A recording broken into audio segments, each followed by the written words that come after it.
రాజకీయమంటే రొచ్చు, లీడర్లంటే కబ్జాకోరుడు. ఇది ప్రజల్లో నాటుకుపోయిన భావన. కానీ ఎక్కడో పుట్టిన ఒక చిన్న నిప్పురవ్వ ఇప్పుడు ఢిల్లీ పీఠాన్ని వణికిస్తోంది. అదే కాక్రోచ్ జనతా పార్టీ. పిట్ట కొంచెం కోత ఘనవన్నట్టుగా బొద్దింక పేరుతో పుట్టుకొచ్చిన ఈ డిజిటల్ పవర్ దేశ చరిత్రలో అతిపెద్ద జెన్ జీ ఉద్యమాన్ని తెరలేపుతోందా? దశాబ్దాల చరిత్ర ఉన్న కాంగ్రెస్ బీజేపీలకే చెమటలు పట్టిస్తున్న ఆ కుర్రాడెవరు? వ్యవస్థలో గుట్టు రట్టు చేస్తున్న ఈ ఆన్లైన్ సునామీ వెనుక ఉన్న అసలు రహస్యం ఏంటి? కళ్ళు చెదిరే వాస్తవాలు ఈ స్పెషల్ స్టోరీలో చూద్దాం.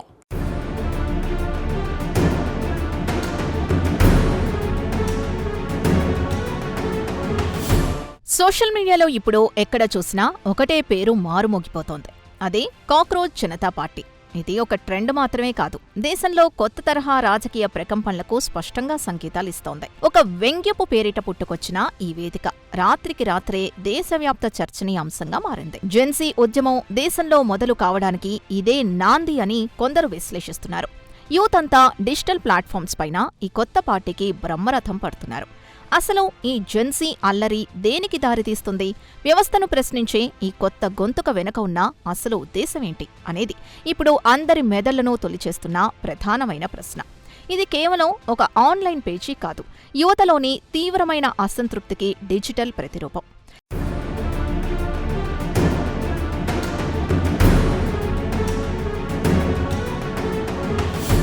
సాధారణంగా వ్యవస్థలపైన నమ్మకం సన్నగిలినప్పుడు పాలకులు ప్రజా సమస్యల్ని గాలికి వదిలేసిన సందర్భాల్లో ఇలాంటి జెన్సీ ఉద్యమాలు పుట్టుకొస్తాయి.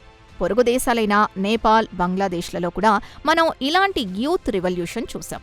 అక్కడ యువత రోడ్ల మీదకు వచ్చి ప్రభుత్వాలను ఎలా నిలదీశారో మనకు స్పష్టంగా అర్థమవుతోంది.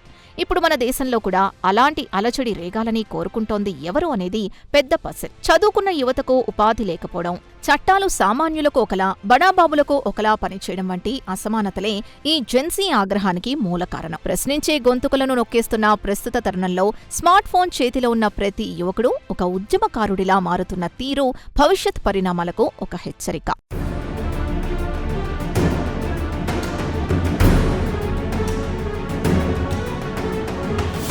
ఇలాంటి పరిస్థితుల్లో ఇటీవల సుప్రీంకోర్టు ప్రధాన న్యాయమూర్తి చేసిన కొన్ని వ్యాఖ్యలు ఈ అగ్నికి ఆజ్యం పోశాయి. న్యాయ వ్యవస్థ పనితీరు, సామాన్యుల పట్ల వారి వైఖరిపైన సీజేఐ చేసిన కమెంట్స్ సోషల్ మీడియాలో పెద్ద దుమారాన్నే రేపాయి. ఆ వ్యాఖ్యల ఆధారంగానే కాక్రోచ్ జనతా పార్టీ అనే వ్యంగ్య అస్త్రంతో నెట్టింట్లో ఎవరు మంట పుట్టించారు అన్నది ఇప్పుడు హాట్ టాపిక్.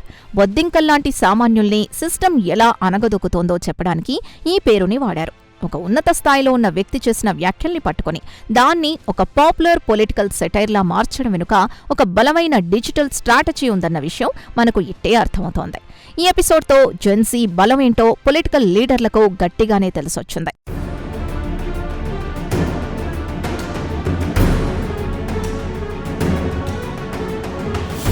ఈ కాక్రోచ్ జనతా పార్టీ సృష్టిస్తున్న సునామీ మామూలుగా లేదు. కేవలం 5 రోజుల్లోనే ఇన్స్టాగ్రామ్లో కాంగ్రెస్, బీజేపీ లాంటి జాతీయ పార్టీల అకౌంట్లను ఫాలోవర్ల సంఖ్యలో దాటేసిందంటే పరిస్థితిని అర్థం చేసుకోవచ్చు. దశాబ్దాల చరిత్రున్న ఆ పార్టీల సోషల్ మీడియా రీచ్ని 5 రోజుల పసికందు లాంటి ఈ పేజ్ బ్రేక్ చేయడం దేశ రాజకీయాల్లో ఒక సంచలనం. ఈ చూపుతున్న లెక్కలన్నీ ప్రజల్లో ఉన్న తీవ్రమైన స్పందనకు ప్రతిస్పందనగా విశ్లేషిస్తున్నారు. ప్రజలు సాంప్రదాయ రాజకీయాల పట్ల ఎంతలా విసిగిపోయున్నారో ఈ ఫాలోవర్ల కౌంటు చూస్తే తెలుస్తోంది. ఒక వ్యంగ్య పేజీకి మిలియన్ల కొద్దీ యూత్ కనెక్ట్ అవుతున్నారు అంటే ప్రధాన పార్టీల విధానాలు వాళ్లకు ఎంతలా విరక్తి పుట్టిస్తున్నాయో ఈ గణాంకాలు కళ్లకు కడుతున్నాయి.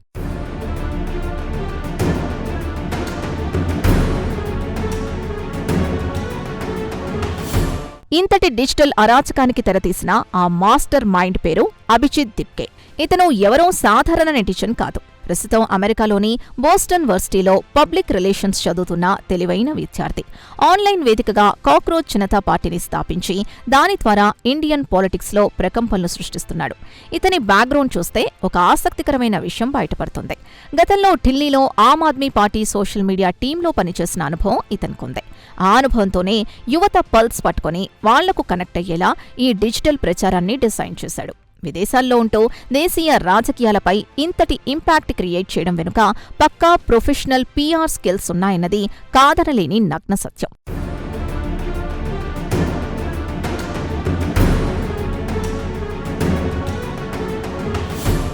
చూశారు కదా, ఎక్కడో అమెరికాలో బోస్టన్లో కూర్చుని ఒక భారతీయ విద్యార్థి నెట్టింట ఏ స్థాయిలో మంటలు పుట్టిస్తున్నాడు. అయితే ఈ కాక్రోచ్ పార్టీ టార్గెట్ కేవలం ప్రభుత్వాలేనా, లేక సుప్రీంకోర్టు వ్యాఖ్యలు అడ్డం పెట్టుకుని మొత్తం సిస్టమ్నే కడిగేస్తున్నారా? జెన్ జీ వేస్తున్న సెటారికల్ పంచులకు బడా లీడర్ల ఫ్యూజులు ఎందుకు ఎగిరిపోతున్నాయి చూద్దాం.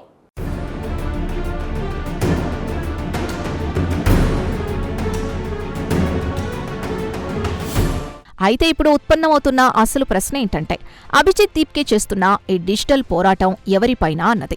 ఇది కేవలం పాలకులపైనా, లేక సుప్రీంకోర్టు లాంటి అత్యున్నత న్యాయస్థానాలపైనా, లేక మొత్తంగా ఈ వ్యవస్థపైన అన్నది తీవ్ర చర్చనీయాంశం అవుతోంది.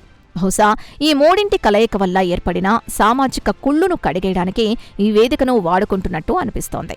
సామాన్యుడి గొంతుకు విలువలేని ఈ సిస్టమ్ను గుడ్డిగా నమ్మలేమని, దాన్ని వ్యంగ్యంతోనే దెబ్బతీయాలని అతను భావిస్తున్నాడు. అందుకే ప్రభుత్వ విధానాల్ని, కోర్టుల తీర్పుల్లోని డొల్లతనాన్ని తన పోస్టుల ద్వారా ఎండగడుతున్నాడు. ఒక వ్యక్తిగా మొదలైన ఈ పోరాటం ఇప్పుడు యావత్ జెన్సీ తరానికి ప్రాతినిధ్యం వహించే స్థాయికి చేరుకోవడం విశేషం.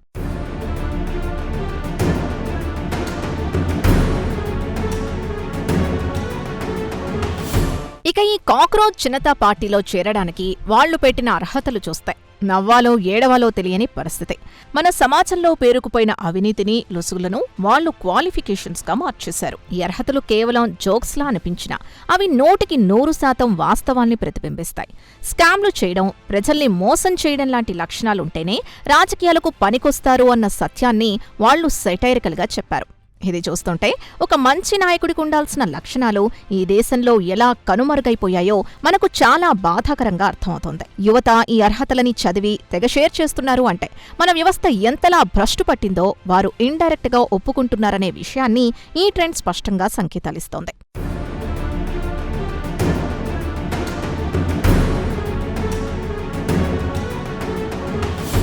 అభిజిత్ గతంలో ఆమ్ ఆద్మీ పార్టీ కోసం పనిచేశాడు కాబట్టి ఈ కాక్రోచ్ జనతా పార్టీ వెనుక ఖచ్చితంగా ఆప్ వ్యూహం ఉందనే అనుమానాలు సైతం బలంగా వినిపిస్తున్నాయి. ఢిల్లీలో అరవింద్ కేజ్రీవాల్ టీం ఎప్పుడూ ఇలాంటి అవుట్ ఆఫ్ ది బాక్స్ ఐడియాలతోనే ప్రత్యర్థులపై విరుచుకుపడుతూ ఉంటుంది. ఇప్పుడు నేరుగా పార్టీ పేరుతో కాకుండా ఒక జెన్సీ స్టూడెంట్ని ముందు పెట్టి ఈ వ్యంగ్య ప్రచారాన్ని ఆప్ నడిపిస్తోందా అన్న కోణంలో రాజకీయ పండితులు విశ్లేషిస్తున్నారు. సోషల్ మీడియా ద్వారా పర్సెప్షన్ మేనేజ్మెంట్ చేయడంలో ఆప్కున్న స్కిల్స్ అన్నీ ఈ కొత్త పేజీలో కనిపిస్తున్నాయి. ఒకవేళ నిజంగానే దీని వెనుక ఆమ్ ఆద్మీ పార్టీ ఉంటే కనుక ఇది రాబోయే ఎన్నికల కోసం వారు వేస్తున్న అతిపెద్ద డిజిటల్ మాస్టర్ స్ట్రోక్ అని మనం ఖచ్చితంగా చెప్పవచ్చు.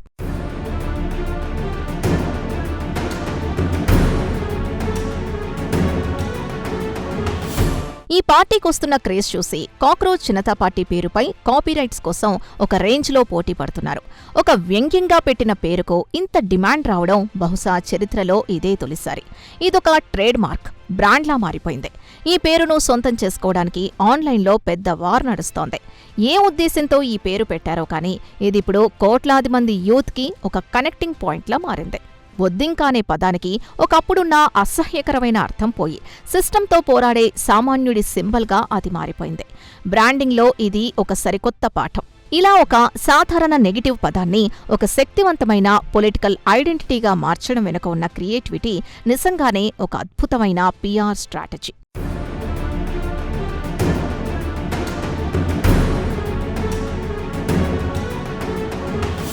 బొద్దింక అనే పదానికి బ్రాండ్ వాల్యూ తెచ్చిన ఈ నెటిజన్స్ క్రియేటివిటీ మామూలుగా లేదు. కానీ ఇక్కడే ఒక అతిపెద్ద అనుమానం మొదలవుతుంది. ఈ డిజిటల్ దాడి వెనుక Aam Aadmi party master mind దాగి ఉందా? కేవలం వ్యంగ్యపు మీమ్స్తో క్షేత్రస్థాయిలో ఉన్న సామాన్యుడి కష్టాలు నిజంగా తీరుతాయా? ఈ ఆన్లైన్ ఉద్యమం దారితీస్తే భవిష్యత్ పరిణామాలేంటి చూద్దాం.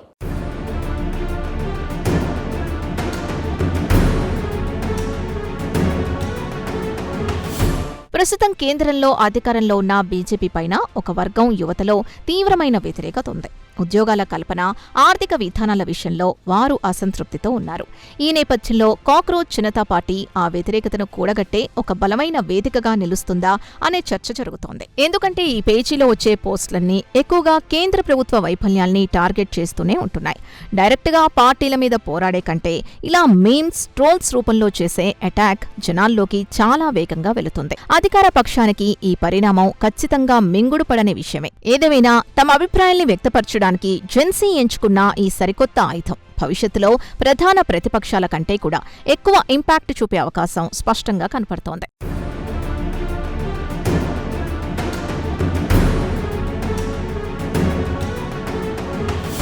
అయితే ఇక్కడ మనం ఆలోచించాల్సిన అతి ముఖ్యమైన కోణం ఒకటుంది. కేవలం ఇలాంటి వ్యంగ్య రాజకీయ ఉద్యమ వేదికల వల్ల ప్రజల కష్టాలు, క్షేత్రస్థాయి సమస్యలు నిజంగానే తీరుతాయా అన్నది పెద్ద $1 మిలియన్ ప్రశ్న. సోషల్ మీడియాలో లైకులు, షేర్లు రావడం వేరు, గ్రౌండ్ లెవెల్లో మార్పు రావడం వేరు. విమర్శించడం చాలా సులువు, కానీ ఆచరణలో ఒక సమస్యను పరిష్కరించడం చాలా కష్టం. ఈ జెన్జీ ఉద్యమం అంతా కేవలం ఆన్లైన్ అల్లరిగా, డిజిటల్ ట్రెండ్గానే మిగిలిపోతాయి. దీనివల్ల ఒరిగేదేమీ ఉండదు. సమస్యల్ని హైలైట్ చేయడానికి ఇలాంటి వేదికలు పనికొస్తాయి, కానీ పరిష్కారాల్ని మాత్రం ప్రభుత్వాలే చూపించాలి. ఈ పేజీని ఫాలో అయ్యే యువత ఆవేశంతో పాటు సమస్యల పరిష్కారం పట్ల కూడా ఒక స్పష్టమైన విజన్ కలిగి ఉండాల్సిన అవసరం ఎంతైనా ఉంది.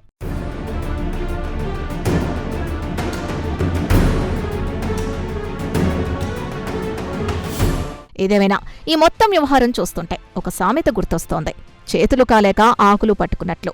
వ్యవస్థ మొత్తం భ్రష్టు పట్టిపోయాక ఇప్పుడు ప్రభుత్వాలు ఇలాంటి డిజిటల్ ఉద్యమాల్ని చూసి కంగారు పడుతున్నాయి. జెన్జీ యువత తమకు ఏమీ పట్టనట్టు ఉంటారు అనుకోవడం పాలకుల అతిపెద్ద పొరపాటు. వాళ్లకు రాజకీయాలంటే ఆసక్తి లేకపోవచ్చు, కానీ తమ హక్కులకు భంగం వాటిల్లినప్పుడు వాళ్ళు ఎంతటి ప్రమాదకరంగా మారతారో ఈ ఘటన సంకేతాలిస్తోంది. సమాజంలో పేరుకుపోయిన అసహనాన్ని ఒక ఫన్నీ టెంప్లెట్తో బయటపెడుతున్న తీరు ఆశ్చర్యం కలిగిస్తోంది. ఎవరూ ఊహించని విధంగా ఒక చిన్న ఐడియా సిస్టమ్ పునాదుల్ని కదిలిస్తోంది అంటే పాలకుల తప్పులు ఏ స్థాయిలో ఉన్నాయో మనందరికీ ఇట్టే అర్థమవుతోంది.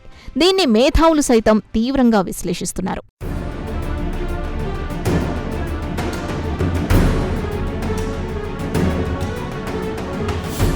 చివరగా చెప్పాలంటే కాక్రోచ్ జనతా పార్టీ అనేది ఒక పాసింగ్ క్లౌడ్ కావచ్చు, లేదా ఒక బలమైన ప్రత్యామ్నాయ శక్తిగా ఎదగవచ్చు.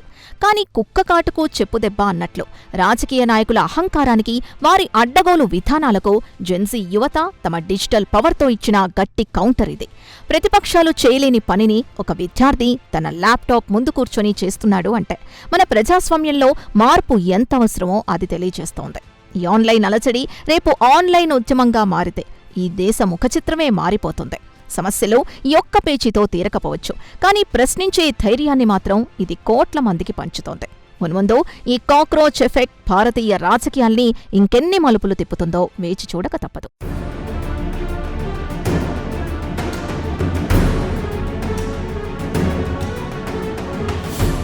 ఇదండి కాక్రోచ్ జనతా పార్టీ సృష్టిస్తున్న ప్రకంపనల వెనుక ఉన్న అసలు కథ. ఇదొక ట్రెండ్లా మొదలై వ్యవస్థలను శాసించే విప్లవంగా మారుతున్న తీరు అందరినీ ఆలోచింపచేస్తోంది. సోషల్ మీడియాలో వచ్చే లైకులు, షేర్లతో ప్రభుత్వాలు వెంటనే కూలిపోకపోవచ్చు, కానీ ఓటు వేసే యువత గుండెల్లో రగులుతున్న ఆగ్రహానికి ఇది సజీవ సాక్ష్యం. జెన్ జీ యువతకు ఏమీ పట్టదు అనుకునే పాలకుల మెడలు వంచడం ఖాయం. ప్రజాస్వామ్యంలో ఏనాటికైనా ప్రజలే బాసులని ఈ డిజిటల్ సైన్యం నిరూపిస్తోంది.